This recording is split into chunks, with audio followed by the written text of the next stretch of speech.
there has been, if I may say, probably breast surgeons are the ones who has been more active in the de-escalation of treatments in breast cancer, because, we've gone through mastectomies to, higher number of patients with breast conservative surgery. And because of the more pathologic complete response with the neoadjuvant systemic treatments, then, we are able to also reduce the axillary surgery. And nowadays, in those patients with a clinically positive axilla at diagnosis who convert to negative, now we are just doing the targeted axillary dissection or the sentinel lymph node biopsy. That depends on the institution you work and the breast surgeons who does it.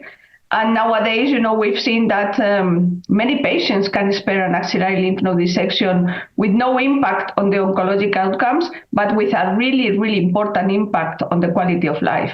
And we are moving toward that, and moving toward even, probably sparing a sentinel lymph node biopsy after neoadjuvant treatment in selected patients.